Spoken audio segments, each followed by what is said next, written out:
my name is Marla. I'm a registered holistic nutritionist and homeopathic practitioner with a degree in biological sciences. And today I want to tell you the only way that you can actually heal and fix your gut and reverse your gut issues naturally. There is only one way, and if you do not do it this way, you will not be successful. And I'm going to share with you exactly why using an analogy that I think is going to just really give you an aha moment. It's going to be ding, ding, ding, bells going off, making so much sense. So please stick to the end so you can really get the full analogy. It's going to really clear things up and give you an exact understanding of what you need to do, or maybe if you've been trying something to heal your gut and it hasn't been working, maybe why it hasn't been working. I've worked with over 3,000 clients over the past 8.5 years of my practice, and I've helped them reverse their skin issues, gut issues, and autoimmune chronic illnesses naturally using this type of outlay. So let's jump into it. The first thing I want to share with you is the analogy, okay? This is what I give to my clients, and it makes everything so clear when they hear it. So I hope it's the same for you. So again, you can't heal your gut unless you're doing these things. So listen to the analogy and then I'll get into everything. All right, so imagine you were a person who buys and flips houses. You buy something crappy, flip it, make it beautiful, and then sell it for more, okay? So there you have this house that you went and bought, and it was hoarded out by the previous owners. The previous owner had pets that were peeing and destroying the furniture and the floor and the carpet. They hoarded so much stuff, so floor to ceiling, there was garbage and boxes and everything in the house, and old books and clothes, etc. The structure of the home was starting to fall apart. The drywall was starting to fall apart. There was mold, so major problems in this house. You went and bought it, and you want to flip it, make it beautiful, make it livable so you can get more money for it. So how would you go about doing that? You probably wouldn't start by trying to paint the walls and make it pretty.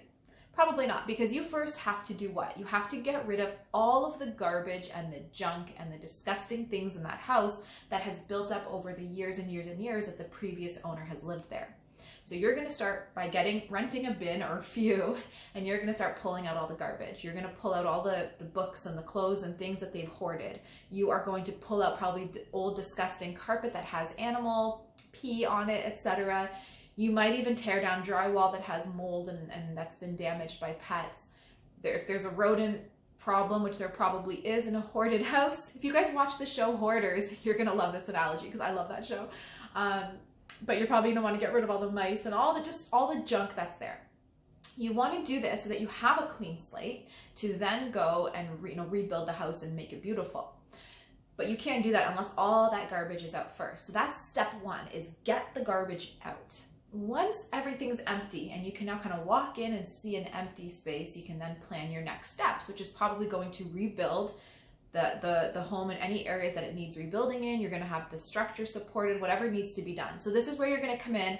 You're going to start putting up new and fresh drywall that hasn't been rotted by mold or animal pee, and you're going to go and probably put new flooring down if you need to. You're going to fix electrical or plumbing if it's been damaged, and so on and so forth. So you're going to then rebuild so the house is again solid. Maybe you're going to need new windows, whatever that might be. Then once that step is done, once the drywall's back up, you can then paint. You're not going to go paint if there's no drywall or if there's old drywall. You're going to wait till everything's then built and ready to go for you to come in and do the final thing, which is beautify the house and replace everything that you've taken out. Okay, so if you've taken out ugly light fixtures, you're gonna go put beautiful ones back in. If you take the walls out, you're gonna go put beautiful new paint back in. If you took the carpet out or rugs out, you're gonna go put beautiful ones back in. If you took these old disgusting couches out, you're going to put new beautiful ones back in, and so on and so forth, okay? Same thing if you took the kitchen cupboards out or you took faucets out or anything, you're putting it all back. You're then styling the home, you're making it beautiful so you can go ahead and list it and sell it for a good price. If you don't go in this order, you will not be able to flip the house and get a good amount of money for it. Imagine if you did this instead.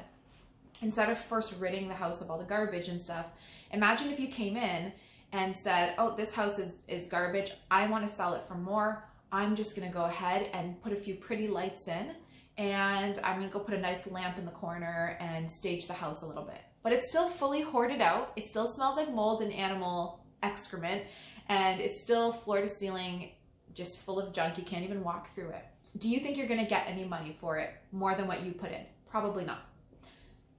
If you even just skipped one step or two steps, so say you went ahead and pulled all the garbage out, but you didn't do the next step, which is rebuilding and repairing the damage. You didn't fix the water damage, you didn't fix the mold, you didn't fix the smell, the old ratty carpet, you just took the garbage out. Could you get more for the house? Still probably not. The house is still going to be really gross when people walk in. They're still going to have a bad impression. They're still going to see it as like a ton of work, and they're not going to want to handle that. If you do all three steps though, they're not going to see anything that it used to be. They're going to see what it is now, which is rebuilt, refreshed, perfect, and they're going to want to invest in that house.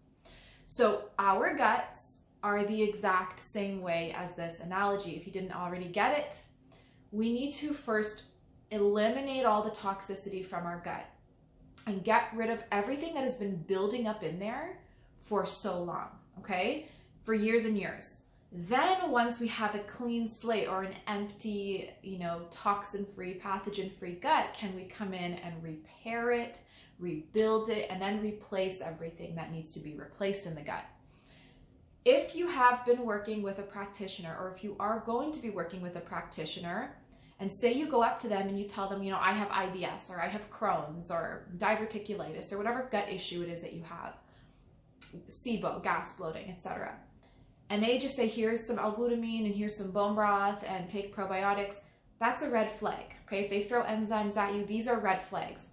Find a new practitioner, because unless they are doing the same hoarding out process that you would do if you bought a home, and they first tell you, okay, we're not repairing the gut with L-glutamine and bone broth and all this stuff. We first are getting rid of what's there. We're doing cleansing, detoxing, drainage, whatever needs to be done to first eliminate from the gut. Then down the line, we can worry about the repairing and fixing it by taking all those supplements. If they're not doing that, they have no clue what they're doing, and you should be looking for someone who does.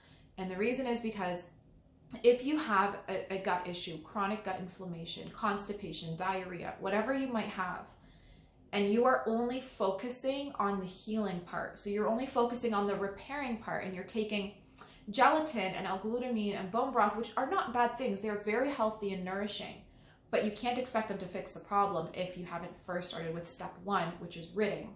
So anyway, if you are only taking these supplements and expecting results, you might feel better. You might have less gut inflammation because they're anti-inflammatory, but you are going to have to be on them forever, because if you stop, the problems will come back because the problems are still there.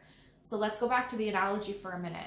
Imagine, instead of pulling all the junk out of the home and getting all that stuff out, you went right to the repairing phase. So right away, you're like, I want to fix the structure. I want to repair all of the water damage in the home. I want to repair the old moldy and wet carpets. How can you physically do that if everything is literally sitting in the home and you can't access the floor because it's covered in boxes and garbage? You can't get to the walls because boxes are stacked high in front of the walls. How are you actually going to repair? You physically can't. Like, you literally cannot get in there and do the plumbing and the electrical or anything like that if you can't access it, right? So you would be unsuccessful. You'd walk in and you'd be like, I just can't do it. I first need to start getting everything out and make space for myself. And it's the same thing with the remedies. If there are pathogens in the gut that are tearing it apart, that are elevating your inflammation and your histamine daily, if you are having stool that's not fully being eliminated and sticking to the colon because you're not having enough fiber or because you have constipation, if you have toxicity that's continuously being seeped through the portal hepatic vein to the liver, you will never be able to soothe and seal the gut lining if there's constantly things there that are damaging it, destroying it, and preventing the remedies from actually repairing. So first thing you got to do is say, all right, everybody, get out. All the toxins, get out. All the pathogens, get out. All the old stool, get out, etc., etc. And once you've done that, you now have a clean, fresh slate to repair what's been damaged and then beautify like you would for the house. Then you can start bringing in the probiotics and things like that. So that's the analogy that I wanted to share with you. I hope that made things very clearly on how to fix your gut, like the steps that you need to go in Or at the very least, if you haven't been kind of following those steps, and if you have gut issues and have just kind of jumped into like a bone broth or an L-glutamine expecting to have these really big results, and you haven't seen those big results, or maybe you have seen those results, but anytime you stop those supplements, the problems come back, and hopefully this explains why that's happening. So, like I said, this is what I do for a living. I specialize in this. I have helped over 3,000 clients, let alone all of the people who've just been following, me online and through social media, but 3,000 clients that I've worked with to date. I have helped them reverse their gut issues, their bloating, their gas, their IBS, their constipation, etc., using this method. It's going to the root of the problem and saying, I can't do anything until I've started at step 1.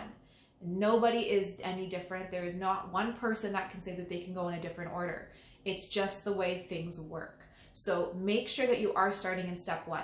If you want my free 60-second gut hack guide, this is my favorite thing that I used to do when I had IBS. It's not going to fix you at the root, but it's going to soothe you a lot and really lower inflammation so you feel better while it's buying you time to then work on the root issues. You can click the link down below and download my free 60-second gut hack guide. It's amazing. It's been downloaded a few thousand times already. People are loving it, and it's what I use to help get me through my severe IBS days. Secondly, if you want to learn this full 3-step process, how to dive in, how to fix the gut, how to lower whole body inflammation, reset the system at the very root of the issue, and learn truly why does the gut first become out of balance? Why do we get pathogens in the first place?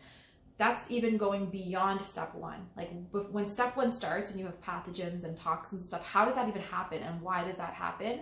And you want to learn the true roots, steps, and cause, and get through all of that so you know exactly what you need to do to fix and repair your gut and lower whole body inflammation, soothe the skin, reverse skin issues. I have an incredible 2-hour masterclass that you can click the link down below for and give it a watch.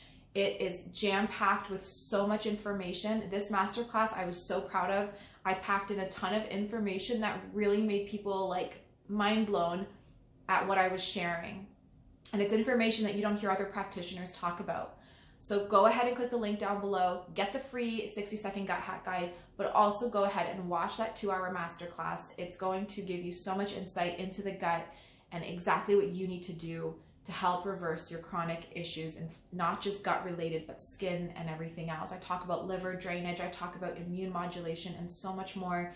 It's an incredible masterclass. There's so many benefits to it. So I really hope that you watch it and take a look at it. If you guys have any questions, leave them in the comments, but I hope you have an awesome day and a happy Easter.